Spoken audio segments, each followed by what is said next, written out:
Without waiting, I teleported back on the Black Lament, and began accelerating the Blackstone Fortress towards Solar Marietas, the outermost planet of the Cadian system. The Venatoria Fortress soon joined me on this run, and fired first towards the incoming Chaos Gods. The Immaterium beam was not limited by the speed of light or other mundane concerns. The ancient weapon simply burst into dark light, and kept firing for a long minute with a giant cone of soul death. It was not enough, although the energies projected by Trazin's fortress did hold the incoming claws in place, halting their momentum, and burned the outer layers of skin. I observed the process with curious eyes, trying to infer how much firepower would be needed to actually kill these things. Possibly 100 times more? Hard to say with precision. Anyways, as soon as Venatoria stopped firing, the claws advanced on Cadia again, but this time pushing in front of them a large chaos fleet made up of shielded battleships and demon engines.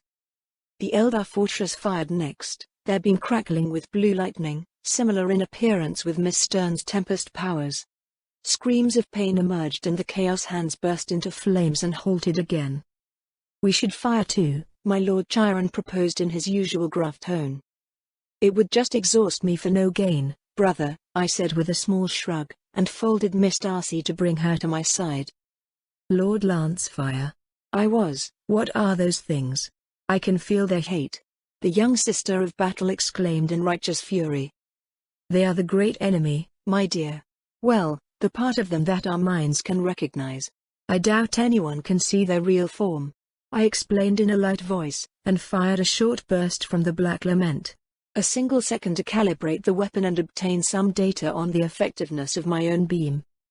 To my surprise, and probably everyone's else, the Immaterium beam of the Black Lament hit much harder than expected, throwing the encroaching hands back towards the Eye of Terror, while black cracks appeared in the structure of the constructs.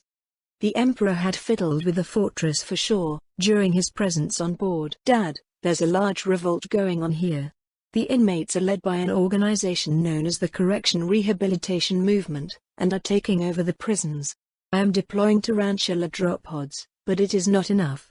Fenona spoke empathically into my mind, turning my attention to the prison world of St. Josmane's Hope. Well, I wasn't about to waste troops and time trying to save murderers and whatever other prisoners they kept on that world. This smelled to me like a chaos front, and that was enough. The Inquisition's unofficial motto fit perfectly to the situation. "When in doubt, exterminatus," I answered curtly, and simply forgot about the problem. It was rather stupid to maintain a prison world right in the middle of the Eye of Terror anyways. What did they think it would happen, once chaos influence grew stronger? The Nova guns of the Black Lament began firing their Nova shells at the approaching chaos fleet, filling the void with explosions and burning hulls. The invaders kept coming though, a dozen battleships outfitted with dimensional shields plowing through and launching drop pods and troop landers towards Solar_Marietas and Demios_binary. I countered that with Nova mines and a squadron of corvettes to reinforce the orbital defenses, and soon the landing forces simply evaporated. Then the Mechanicus revealed their own surprise, defense batteries emerging from under Demios binary's surface and firing at the Chaos fleet with ancient laser and neutron beams, followed by long-range missiles. A tiny singularity fired from the Gloriana battleship hit a couple of enemy ships and overwhelmed their weakened shields, and 3 battleships blew up from the unexpected strike. However, the return fire from the remaining Chaos fleet scoured Demios binary and silenced the revealed batteries with lance and plasma fire. More hidden defenses began to emerge, and void shields sprang up to cover the batteries. I helped with a second of Immaterium beam fire directed at the incoming invader fleet, and soon after 9 remaining hulls drifted in the void, scoured clean of any life or souls. "My lord, there's a new warp portal on Hive World Beliza. The emerging forces of the Emperor's children, led by Lucius the Eternal," Chiron advised me, sounding a bit worried. I glanced in the Kasawat vision at the new front, just in time to watch a Hive city getting swiftly overwhelmed by Chaos Marines, demons and traitor regiments that emerged right in the middle of a large city with 30 billion souls. Not only that, but the invaders were rapidly assembling sacrificial altars with near-mechanical precision. "Lucius? That's the guy that just won't die, right?" I mused, mostly to myself. "No, my lord. He can die just fine. But he takes over the ones who killed him. Sister Darcy explained with a horrified voice. I blinked in surprise, and halted, priming the melter torpedoes, getting prepared to launch in my labyrinth. Perhaps killing the guy wasn't the best option then. Plan B. I decided with an encouraging nod towards Chiron. We didn't actually have a plan B, but the Lamenter captain did have an enhanced mind, just like I did now. We had used plan A to capture and sacrifice the champion of Khorne, so we should be able to do the same for the champion of Slunch. An amused cough resounded from within the dreadnought coffin, and my Lamenter brother saluted me for the last time. Then he vanished, with Sister Decima and the abduction squad arriving in the midst of the invading Chaos Marines. 10 seconds later, the city itself vanished in melter bomb explosions and atomic fire. I extracted as many civilians I could from unaffected areas, but at least 3 billion people, right in the middle of the warp portal zone, were lost. Another burst of golden light followed from Cassius, as Ordella and Al-Besalam were starting the next sacrificial ritual of a Chaos champion. An angry howl of hate emerged from the Eye of Terror, and the pink claw split off into 1,000 spiked tentacles rushing towards Cadia, followed more sedately by the burnished red claw of Khorne. I held fire again, until the Necron and the Eldar fortress fired, then fired with the Black Lament as well, for a long 10-second burst. But this time the Chaos Gods refused to retreat, even as their skin blacked and cracked, then shards fell off and burst into flames. A torrent of tiny winged dreams erupted from the eye, only they wouldn't be so tiny if they were visible from light years away. Emperor, if you have a miracle prepared, now it's the time, I muttered in my mind. Not exactly a prayer, but I wasn't a very religious person anyway. Where am I? I heard a confused woman ask right behind me. Darcy sprang to her feet to confront the new arrival, while I just smiled dryly in my command chair. Really, Biggie? You waited until I asked for a miracle? This is the Black Lament, sister. The space fort of the Lamenters chapter. And, we are at Cadia. The novice explained with an impressed voice. I was dead, walking among ruins and corpses. And then, the new arrival whispered to herself. You died 10 millennia ago, Sister Celestine. Come, I'll let you have my old novice robes, Darcy said, and escorted the naked saint towards her room. I just sighed inward and produced a set of light power armor and a blue body glove for the naked woman, and placed them in Darcy's room, as my own miracle. The Emperor tried to be subtle, enticing me with his naked saint. Not that I would refuse his gift, but now it wasn't the right time for romance. I just hoped the saint would be enough. I fired the Immaterium beam again, a short burst to buy me some time, then teleported beside Darcy. I guess you're the miracle, huh? Perfect body, I admit. But do you have actually useful powers, beside making me blush with your beauty? I asked the dressing woman.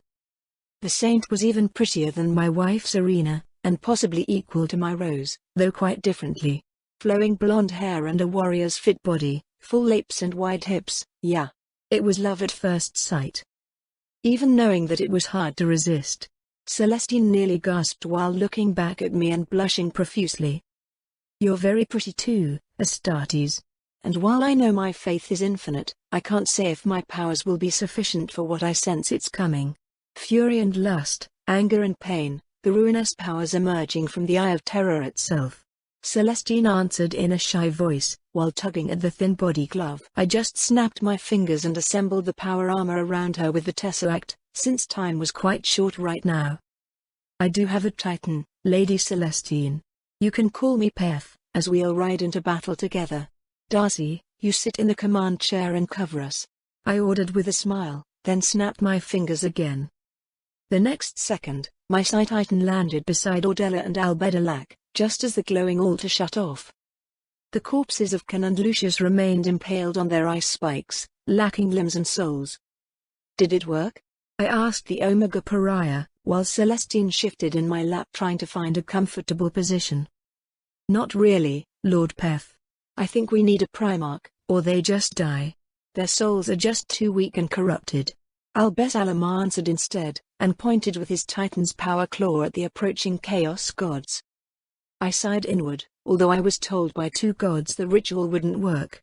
I guess reversing chaos just wasn't the same with an Orc war. Sister Ordella returned to her labyrinth stasis pod, beside Decima, while the Covenant of Silent Sisters were sent to protect Cadia and other vital ships and installations. We need to hold them off, for 20 minutes. I'll take the pink one, I explained to my fellow princeps in a grim voice, then entered hyperspeed and flashed away, the destroyer glowing with the pure aura of an imperial saint. Albedalak passed me with ease, and streaked away in a golden beam, proving that Miss Stern was much stronger than the pretty Sister Celestine in my own lap. I had a few other tricks of my own though. I lazily dodged the incoming tentacle and flared the Tempest Aura, then fired the left-hand psi cannon. The first tentacle simply evaporated into ectoplasmic ash, and I heard Celestine chant softly a melodic prayer. 20 minutes with this amazing woman in my arms seemed too short now. I embraced her tighter and dodged yet another pink tentacle with my Super Psi Titan, then fired once more. 19 minutes left and 998 tentacles to go. I shouldn't have dodged the third strike. The destroyer had an inviolable aura around it. The poor planet behind me did not. I slashed at the passing tentacle with my Titan's right claw, but it was too late. The world of Demio's binary, and the millions of tech priests guarding it, died in a cataclysmic explosion. No. You'll pay for that. Saint Celestine shouted and flared her powers even more, incinerating a dozen incoming tentacles at once. Well, I never expected this fight to go easy. Focus, Celestine. Channel everything into the Titan, I demanded in a quiet tone, just as the weakest psyker in the right arm began trembling and shaking, while the monitoring circuits simply shut off around his pod. Critical soul trauma, do not use battery number 3, the machine spirit requested on the anima circuit. Incoming strike, dodge. I simply teleported away, and used the Tesseract labyrinth to replace the psyker in the pod with Griselda. I wasn't certain what Ordo Sinister did with the burned-out psykers, but for now the blind battery could rest in stasis. Immediately, the influx of an Alpha Plus level psyker into the anima circuits refilled the energy reserves, and even rejuvenated the weakened batteries to some extent. The Saint's aura permeating the Titan helped as well, and a second later we were back in the fight. However, a second was all it took for the materialized Chaos construct to repair itself as well. The lost tentacles grew back, and even added tongues and teeth along their length. Trizin's beam flashed darkly beside us, and a large swathe of incoming winged demons died forever. But there were more, always more. The galaxy had plenty of rage and fear to summon untold demons, during the millions of years of sentience, alien or human alike. Pain or pleasure, fury or lust, it didn't matter. Every dream and emotion was reflected into the warp, only now the Eye of Terror threw them all back at once. Well, at least half of them. I released precious munitions onto the material assets of chaos, spending torpedoes and mines and bombs like throwing rice at a wedding. Best use of them anyways, as thousands upon thousands of Chaos Marines, or corrupted tanks and spacecraft, Titans and Knights and Dreadnoughts got obliterated every minute. My orcs held the lines in suicidal charges, enjoying the mayhem and massacre and the brutal violence like orcs. Couldn't compare their sheer joy and exuberation for a massive fight with anything else. Losing millions of orcs per minute was a fair trade in my opinion, if it allowed me to reduce the Chaos forces at a similar pace. Far to our right, Belarus Albedalak had a great time, shredding into Khorne's body like a whirlwind of lightning and death. The Eldar Talisman fired again, this time directly into Slanch's pink construct. 100 limbs got sheared off and flayed of life and soul, and then a gravity beam struck as well, emerging from the singularity. The construct shifted and bent, contracting into a smaller shape with a giant purple eye in the middle. "That's our chance, sister. We're going for the eye," I commanded with a grin. My Psi Titan, the Occidentalis Sabates, burst forward into a flash of speed and energy, and we impacted Construct's eye with the right claw first, then the armored pauldron. And then we got stuck, as the eye wept a sticky fluid that trapped us like an insect in amber. Perhaps not my best idea then. I flared the antipathic Tempest spell, then fired a death pulse bomb right into the god's eye. The shock waves threw us away, spinning for a moment like a leaf in the wind.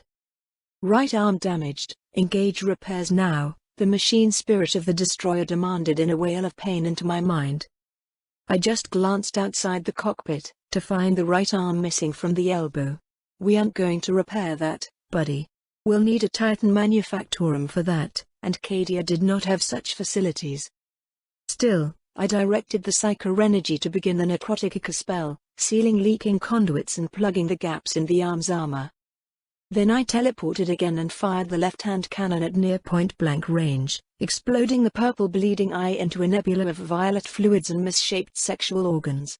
Burning sexual organs though, with claws and teeth in painful places. I think I did them a favor. Get out of there. A robotic voice warned me all of a sudden, right into my mind. I grabbed my fellow Titan and flashed back on board the Black Lament, storing the two Psi Titans in the Tesseract for now. And then the world of Cadia was engulfed in a green light, and Stern and Celestine crashed to the floor, screaming and wailing in pain. I simply stored the hurting women in my pocket dimension, and walked to my command chair where Sister Darcy was biting her lips until they bled. "It's okay, Darcy. Are you in pain?" I asked, a bit worried. "I don't sense the Emperor anymore. There is only a green wall, all around my soul," she answered in a confused daze. For once, I just patted her head and refrained from commenting. Working as intended. Would have been cruel and unnecessary. Then I lifted her gently and sat back in my chair, placing the teenage novice in my lap. Can you imagine what those things are feeling right now? Cut off from the warp and the worship of their cultists? I asked instead, then fired the main weapon for the last time. The black beam was tighter and weaker now, but with the warp propelled by the Cadian Cylons, the Chaos God was weaker as well. The eroding beam spread through the decaying flesh, and slowly the Lord of Excess began to die. The drain of the Blackstone Fortress weapon began to feel uncomfortable, then painful, then worse and much worse. Still, this chance would not come again. I kept the beam on target for ages, until everything went black. "Wake up, my lord. There's some kind of Eldar god, he wants to speak with you," I heard a young voice demand too loudly. With effort I opened an eye, to see Darcy at the side of my bed, and a pair of Eldar Harlequins, standing by the door. The Tesseract vision didn't even detect the second Harlequin, which meant something important. Probably. "You're Segurak?" I muttered in a tired slur. "Not quite, human. You can find me in the Black Library, when you have time to visit. My actual presence in the mortal world would have too strong consequences." The second Harlequin answered in a perfect High Gothic. "I see. Some kind of projection then. So why are you disturbing my beauty sleep?" I continued while searching for a recaf thermos in the Tesseract, then gulping the still hot beverage. "It's been 3 weeks already. Also, the Eye of Terror is gone," the Eldar god answered with a short laugh. If this was a prank, then it wasn't a good one. I only had to mentally link with the fort's machine spirit, and look outside from any picked sensor. The Black Lament's chronometers also confirmed the elapsed time. I'd slept for 3 weeks, but didn't even feel weak or famished. I just sipped more recaf, and mentally checked my internal organs. Some kind of organic mechanism had triggered and placed me in hibernation. The Emperor did look after me. Everything is great then. The invaders were repelled, and I can return to my other job, I quipped in fake cheerfulness. Both Harlequins snorted at the same time in the same tone. 2 Chaos Gods are dead, Pef Lancefire. And, you killed one of them. She who thirsts is gone and Unid has awakened instead. The familiar solitaire explained in an odd voice. I just blinked to shake off the last clouds in my mind. So? I asked, a bit confused. He's an idiot, Lord Segurak. I think we're wasting our time here. The solitaire spoke in Eldari, only I understood him clearly now. Since when could I understand Eldari? I barely knew 100 common words. I'm not wrong, my lonely son. He too has crossed the Black River, just like me and you. He can even understand us. Don't you, human? Segurak asked while measuring me with a piercing gaze. Gods were obnoxious like that. Always reading your mind. So who killed Khorne? I asked in Eldari, as I stood up and summoned Canis for support. The wolf sniffed at the Xenos and glanced at me to confirm if they were edible. Darcy immediately plunged to hug and pet the elephant-sized wolf, almost vanishing in the thick and grey fur. That's the funny thing. We helped too, but it was your pet Necron who scored the kill. And there was an Inquisitor involved as well, Lady Greyfax. She fired that modified weapon. Sigorak replied in an amused voice. I nodded with a smile. Trizin had done the same with the Hadex anomaly, using an Inquisitor for the dirty job itself. Anything else? I asked, curious. It is a huge galaxy, human. But yes. The maelstrom is acting up, and the screaming vortex has begun to expand rapidly, engulfing the entire sector. The Tyranids are acting strangely as well, thousands of hive fleets guarding habitable planets instead of devouring them. Craft World Bealdan has changed course towards the worlds formerly inside the Eye, and refuses contact with anyone. The outsider Dyson sphere has begun glowing brighter, which probably means the insane Catan is waking up. And lastly, the Necron Hollow Sun has detonated in a giant supernova. The Eldar god answered in a flowing voice, almost like a poem. I held my hand out and Canis pushed his nose into my palm. No wise utterances from my genius wolf though. He was possibly just as lost as me. I did suspect someone had a metal hand to do with a certain enemy Necron dynasty being blown up, but not much else. So? I wondered again. I had a feeling the Eldar god wanted me to ask something, but I really didn't want any Eldar help. Especially not a god. They came with too many strings. I will allow Namorak to travel at your side, Pef Lancefire. And a favor, for your amusing service. I may not have the reach of your emperor, but I suspect you'll avoid terror for as long as you live. You might need divine intervention, one day. The projection spoke in a final tone, then faded away, leaving the other solitaire alone, once more. I grinned and pointed at the Harlequin with my thermos. So I'm an idiot, right? You are, human. But you're also too lucky. Had you asked anything from Sigorak, you'd have died a slow, painful death. The solitaire explained in a casual voice. I chuckled at that, and drew Darcy out before she tugged the wolf's tongue again. Poor girl had a death wish, I swear. I can't really describe the atmosphere on Cadia when I arrived in the capital. Perhaps bewildered joy? Confused hope? Either way, Cadia still stood, although its purpose was gone. No longer would its walls and guns be needed to defend the Cadian Gate against endless chaos incursions. Occasional attacks and various other Xenos raids would still test the Cadians, but the Eye of Terror was gone. The sky was no longer illuminated by the horrors of the warp, and psychers and astropaths were rendered powerless by the activated interdiction field. Pariahs had a difficult time as well, with the main source of their powers being shut off. However, unlike the normal psychers, a skilled pariah could still draw energy from other sources, like light and electricity and even life itself. I know, because I could still make shadows, with some effort. But that still wasn't important. Necron technology was right now the most important thing, being able to operate at peak efficiency in the nullification zone created by the Cadian pylons. And a certain Necron lord was gleefully having a parade of captured Titans and Astartes along the main avenue of the capital, with Imperial officials and officers blissfully unaware of the falseness of the display. I appeared at the side of Captain Semna and Lord Creed, the local commander. Next to them, Dominus Archmagos from Forge Venatoria was bombastically proclaiming the triumph of Omnissiah over the Immaterium pretenders. And here he is, Pef Lancefire. The hero of Cadia, the Godslayer and the Lance of Omnissiah. The mind-controlled tech priest announced with a generous bow.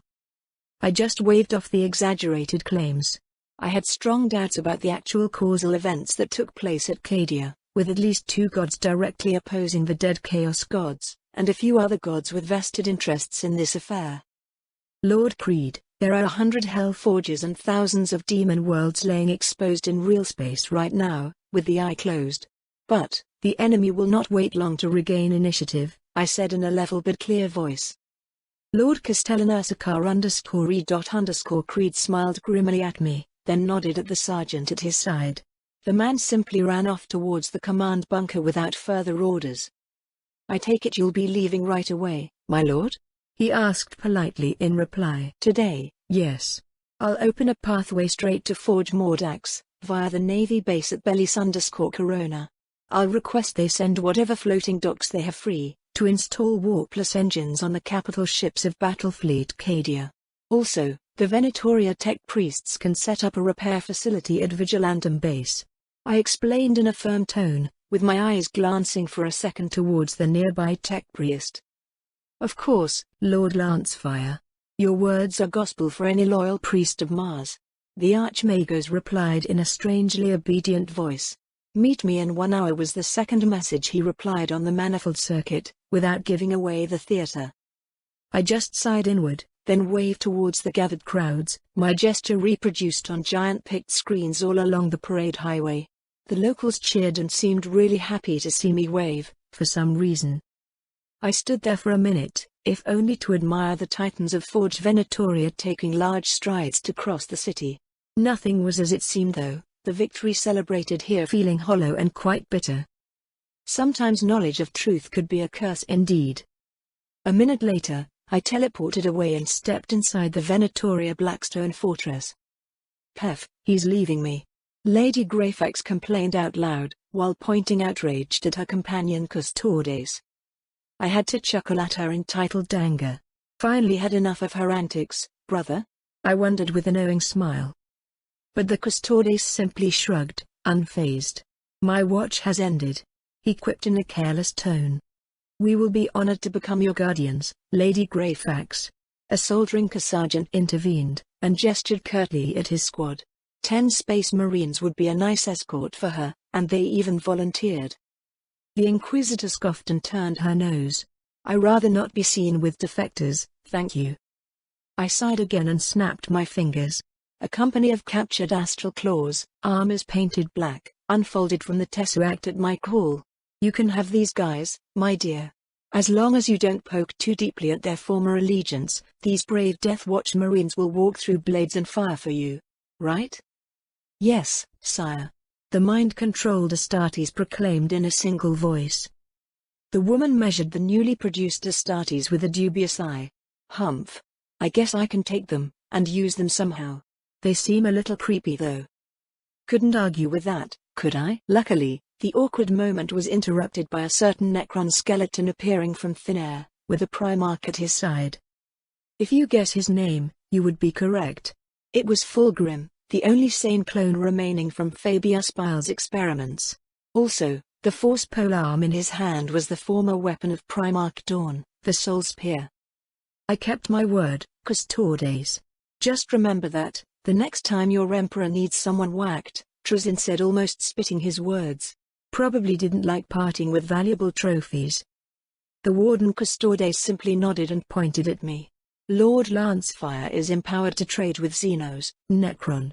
Then his eyes glowed golden and he simply waved Fulgrim to his side. Come, Fulgrim. We'll take the webway to Terra. Your father wants to see you. A green portal opened right in front of them, and they stepped into an alabaster hallway, then vanished. Should I be envious that important people got to save months of travel due to a god's favor? I personally wouldn't want to be in Fulgrim's fancy armor right now. Even if this clone wasn't responsible for what his main body did. I feel used. Lady Greyfax muttered, a bit sad. She wasn't wrong though. And I suspect you want answers now, puppy stranger? Trazyn asked and slammed his staff down on the blackstone floor, possibly to sound more important. I have my suspicions, Lord Trazyn. Some scheming god plotted the demise of his fellow gods, and you agreed to help, in exchange for a unique artifact? I wondered in a lazy voice. The Necron laughed in a superior tone, while moving us in a different part of his labyrinth, where a swirling garden of yellow ichor swamps, and toothy plants formed a cage with a glowing hologram inside. This is only a model, reconstructed from bits of memories and visions, mostly Eldar. But that is my future prize, human friend. I can give away a Primarch, even a precious avatar for the real thing. A god. The Necron Overlord proclaimed in a maniacal voice. I mean, there weren't that many gods kept prisoner in a garden, were they? You want to steal Aisha? I asked, a bit amazed at his unfathomable boldness. He was bugfuck insane too. Aisha was truly the most guarded item in the universe. Well, not quite. We need to kill Nurgle, in order to acquire the Dari goddess, Trazyn continued in a carefree voice, which sounded even worse coming from an undead robot. I should have walked away right then. You know it, and I know it. This wasn't a daring raid, ending with a boss fight and rescuing the princess. This was literally breaking into hell and killing entropy to steal eternal life. But I was curious. Sometime insane people had a genius idea. Like 1 in a trillion, maybe? Tell me more, I said with a fake smile. So I listened for an entire hour, without even breathing too much. The Necron was insane, but he was also a genius scientist that took part in the war in heaven, and won. I could almost imagine myself jumping through a dimensional portal with a divine beauty in my arms, when he finished his exposition. You might overestimate me, Lord Trazyn. I mean, I'm slightly flattered you think so well of me, but we'd need actual competent fighters for such a quest. Subterfuge experts, illusionists and seers and counter-seers and a giant army, to start with. Those 6 guys from the Templar Sea Colleges could barely create an opening in the first layer. Behind that there will be greater demons. Unclean ones. I grumbled with a slight shudder. We simply did not have the resources for such an operation. However, the Necron's greed was possibly a stronger force in this galaxy than gravity itself. A minor setback. You have possibly heard of the 7,428 hive fleets awaiting new instructions from their hive mind? Once I find a way to capture them, all you'll need to do is direct them into battle. It's just that Tesseracts are too feeble for this many Tyranids. The Necron Lord said in displeased voice. Perhaps I am an idiot. But I had a solution for that problem, and couldn't keep my mouth shut. I know where we can find a Tesseract vault. I answered instead, almost eager to jump feet first into hell. I knew you were the right man for the job, strange human. Now, do you think you can convince a couple of Primarchs to join this quest? Trazyn asked with an enticing voice. I knew I could. I should have ran like hell though. Under the not too effective scrutiny of Inquisitor Greyfax and her Death Watch bodyguards, Lord Trazyn has departed for the world of Damnos, to provide some unexpected and unnecessary help for the second battle of Damnos. Sure, the Necron Overlord was smart enough to mask his activities under the guise of Adeptus Mechanicus monopoly on technology, be it Imperial or Xeno. Also, having an Inquisitor supporting his demands would probably make the involved Imperial forces at Damnos cede him the ownership over the Tesseract Vault, and more importantly, its contents. In this case a transcendent Catan bound to the will of the Necron Lord known as the Undying. And if he could obtain ownership over the baleful necropolis and its entropic machines, our quest would become marginally easier. Meanwhile, my fleet and the Indomitus fleet plowed our way through the newly emerged worlds formerly inside the Eye of Terror, spreading warmth and light to their inhabitants. Or in other words, exterminatus. It wasn't easy, but the Adeptus Mechanicus was already sending punitive fleets into the new sectors, and at Darkforge Temporia we joined up with Battlefleet Agrippina and their allied Basilicon Astra fleet to clean up the heretics in a more organized fashion. It took a whole month to clear the numerous layers of space defenses, forts, demon engines and sentient minefields, even with our superior numbers and overwhelming firepower, followed by a series of deep strikes and snatch raids, to recover as many STC templates and constructor fragments we could find. In the end, the result was predictable and illuminating as expected. Temporia burned in our wake, and we headed for Hellforge Gallium to continue this impromptu crusade. Another month of heavy munitions consumption, millions of burned heretics, and billions of enslaved troops and cultists, plus their demonic weapons and corrupted machines were all laid to waste. However, there was a distinct lack of Chaos Marines or Demon Princes everywhere in our path, and the defending Chaos Capital ships were all old and destitute, often trying to ram or self-detonate, to create at least some damage. I wasn't going to complain about an easy job though. Even so, we still lost a cruiser here or there, plus hundreds of starfighters and corvettes. Chaos was always a difficult enemy and the Dark Mechanicum even more. By the time we reached Forge Mordax and the Imperial fleets under Primarch Khan, my combined fleet was once more out of consumables, things like torpedoes, nova shells and mines, plus most missiles and bombs. You killed Slanch.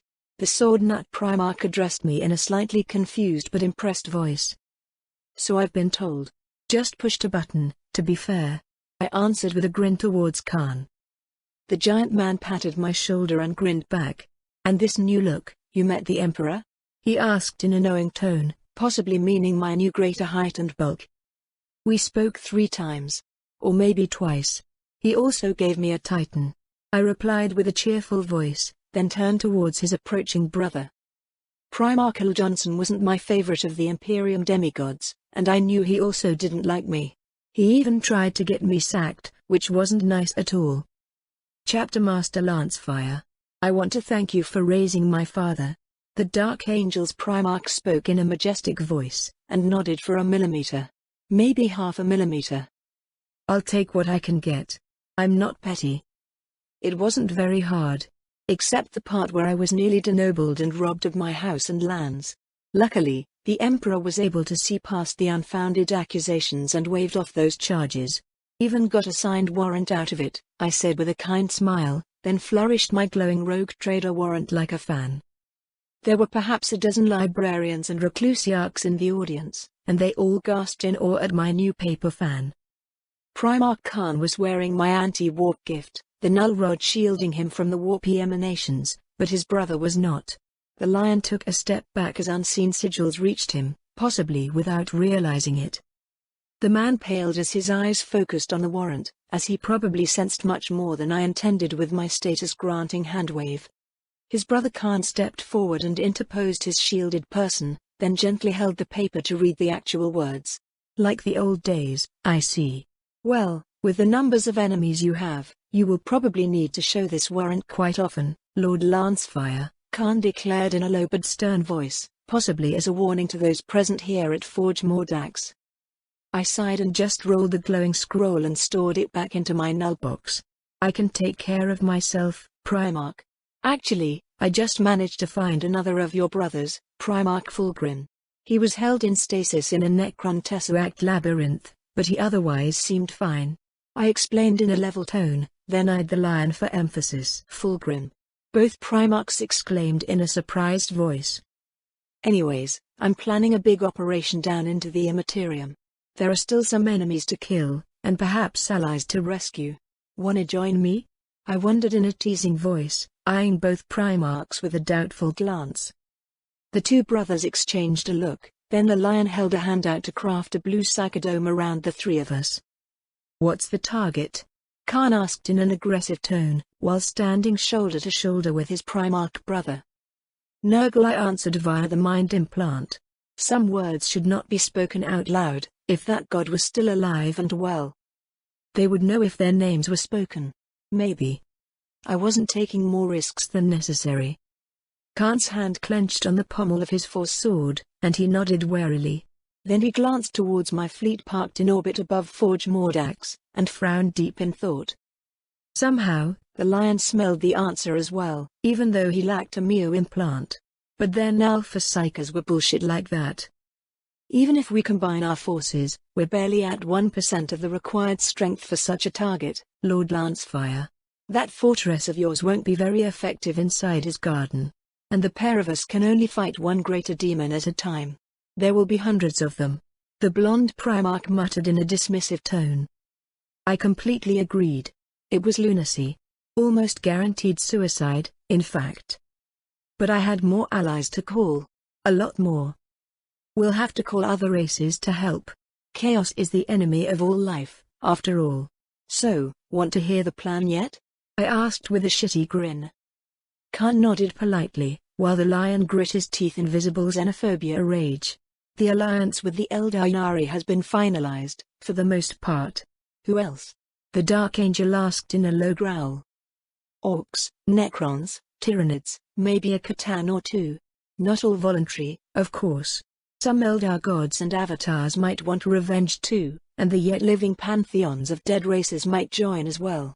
The Roshan and the Jokero also have nice tech, while the Hrud make excellent cannon fodder. It's going to be a bloodbath anyways, might as well reduce competition for humanity, right? I proposed with a shrug. Khan just gazed at me with his deadly eyes, while the lion focused entirely on the strategy itself, frowns deepening on his face as he went over potential allies and the obvious difficulties in managing a concerted attack. Such an attack will be noticed before we even depart. They'll be ready for us, no matter where we emerge. And then, they will react with infiltrators, disinformation, subterfuge, starting conflicts and spreading mistrust. Not that it would even be possible to create trust. We'd need multiple fronts to separate the armies, and lose timing and organization. the lion concluded after a minute of rapid analysis. Well, he wasn't wrong, of course. Logistics was the bane of every war, and enemy armies could not be expected to work and march together. Except in special cases. I snapped my fingers and moved us from the main spire to my black lament, inside the melee practice arena. Standing straight and unmoving, 100 orc bosses glared at us with hate and scorn in their eyes, yet kept locked inside their bodies by the Necron mind shackles. Bow, I commanded out loud. 100 green and toothy faces bowed low, to prove my point to the two Primarchs. Mind control. I expect it works on Tyranids as well? Khan asked in a curious voice, while examining the captured orcs with a wide grin. Nothing complex, and nothing in large numbers. But the synaptic controllers do direct the others, much like these orcs do. As for multiple fronts, there will be a helpful Necron to provide dimensional pockets to store and release these armies in the right place. He is a backstabbing insane robot, but he did kill Khorne not long ago. Just need to point him at our common enemy, and watch our backs. Not that different from the Eldar, after all. I answered with a level voice, just as Inquisitor Emmaus teleported beside us. The Black Templars are coming too. And a dozen other of Dawn's chapters. She announced in a calm voice, while nodding politely at the two brothers and kinda ignoring me. What did I do? The two Primarchs glanced at each other again. This might work after all. Khan mused to himself, while his brother nodded. Just don't ask me to fight side by side with the Xenos. Lionel Johnson concluded in a sad voice. I personally would feel much safer surrounded by orcs than by his dark angels, so I generously agreed. Now, recruiting all the other races would be more delicate, so I smiled at the Order Xenos Inquisitor. She could handle the Eldar again. I think something had indeed changed among the Adeptus Mechonicus. Sure, I would always bring gifts of the valuable kind, like STCs and advice on how to defend and grow their forge worlds, plus exotic xenospecimens and technology to analyze. That would make most tech priests happy with me, and often make them reveal their nice side with their own gifts and upgrades and free supplies. I mean, my entire Oak Trader dynasty was based around this concept of tax evasion and direct barter, or I wouldn't have been able to equip my ships and armies with the better tech of the Mechonicus in a single century. But now, the fabricated Dominus of Mordax was beyond ecstatic.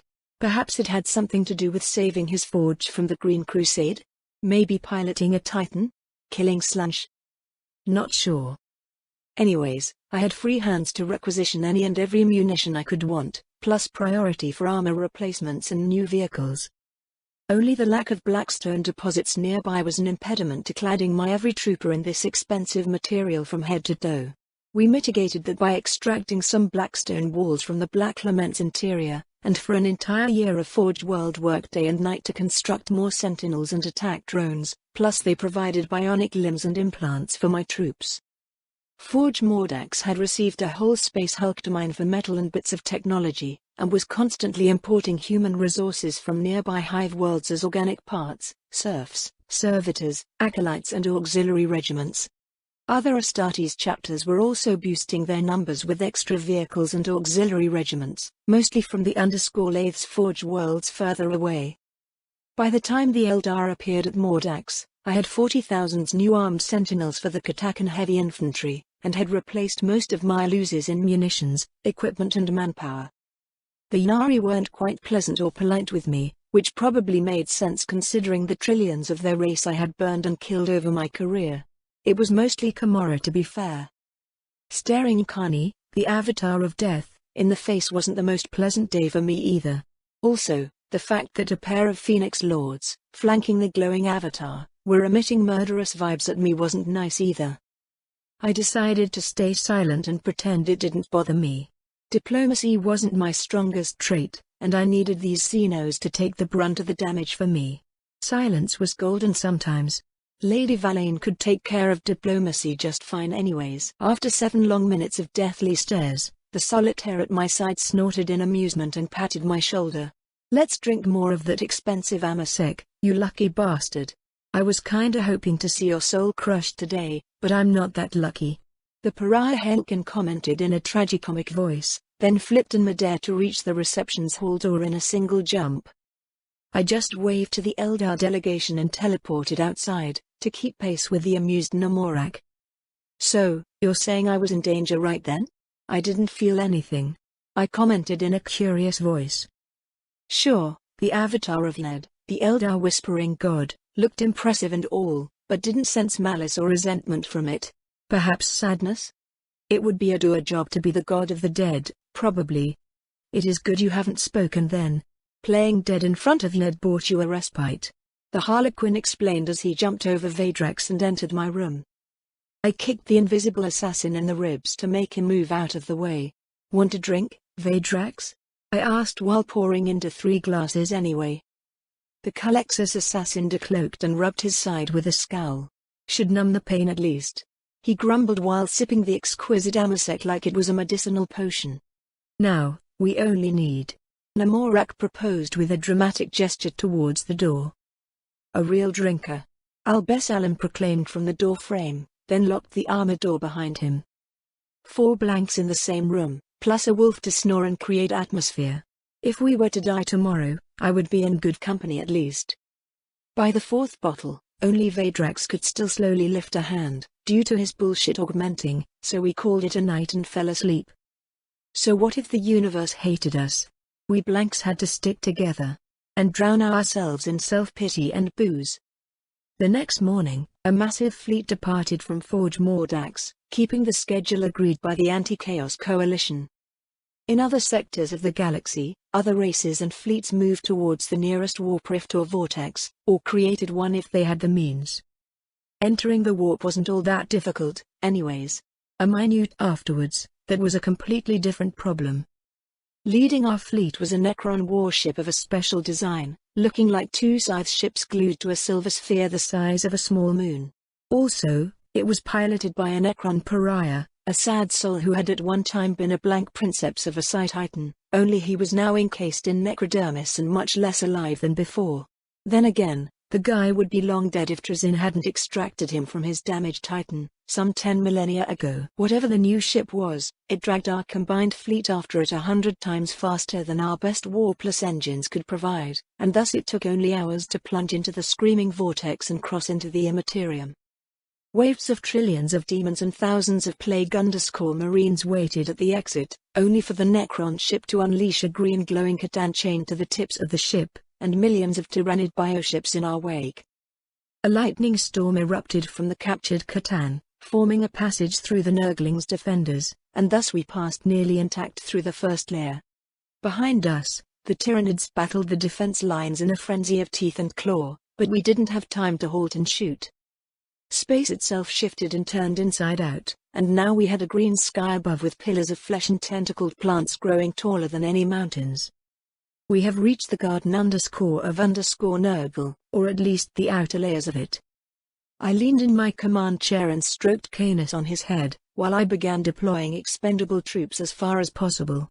The Tesseract struggled to create a mental picture of the lay of the land, as distances were changing at random every minute. Nonetheless, a billion orcs chopping at the corrupted flora and feasting on the blighted animals did provoke a response, and more demons emerged to combat the ecological threat. Our guns and batteries kept firing at any possible target, setting fires and blowing up lesser demons and carnivorous plants. The assault worked great for an hour, reminding me of the Dark Eldar caverns I once visited. Giant fleet, burning everything in sight, that part. And then larger demons began to appear, right as we reached the second layer, kinda like a door made of poison gas and clouds of filthy flies. Weapons would be mostly ineffective against those things, although the Singularity managed to crush a couple into paste. It didn't stick, and the unclean ones just reformed, intact and amused. Then a blue glowing Yukani flashed into being beside them, and simply sliced once with its crone sword. The greater demons did not reform again. "Get to your Titan, Al-Besalam. The easy part is over," I called to my side, and the blank princeps saluted with a fist to his chestplate. "The Emperor protects," the man declared proudly, then vanished. My black lament climbed above the fleet and I fired the immaterium beam in a short burst, needing 5 seconds to obliterate the obstruction in our way. The third layer was open, and the Necron ship took the lead again, this time releasing 100 hive fleets behind us. Trillions of Tyranids warforms emerged from their troops' transports to battle in the deathbeds, trying to devour the apparent biomass in enormous hunger. But that was less important. Such a giant agglomeration of Tyranids created a huge shadow in the warp, and the entire garden layer shook and collapsed in our wake. That is Horticulus Slimuchiron provided helpfully as we entered the third layer. The Transcendent Catan fired his star-devouring spells at the Chief Gardener to minimal effect, and so did the Singularity. Even among demons, some were stronger than others. And this thing was incredibly durable. Impossibly so, in fact. No known material could withstand a black hole to the face like this demon just did. I frowned and began searching in the Tesseract for a counter, settling on using Sister Ordella as a last resort. She was my ace and I didn't want to reveal her so soon, or at all if possible. Luckily, those two Phoenix Lords decided to take this enemy down by themselves, and beamed themselves into close combat with the Nurgle demon, slicing at the jolly demon with glowing boomerangs and a bayonet rifle of some kind. I almost doubted their sanity and mine, when the greater demon lost a hand and then another to those feeble weapons. Anyways, we couldn't stop right now, nor could I do much to help. The battling trio was left behind, although I created a field of tarantula turrets and deployed a dozen orc bosses to deal with chaos reinforcements. And then, the green Catan plowed straight into the next layer, called the Blighted Mansion. Space-time flared and buckled and the Catan was thrown back, ripped in two by an enormous creature with poked green skin and a beer belly. "Welcome to my mansion," Nurgle exclaimed in a cheerful voice, and time began to slow down.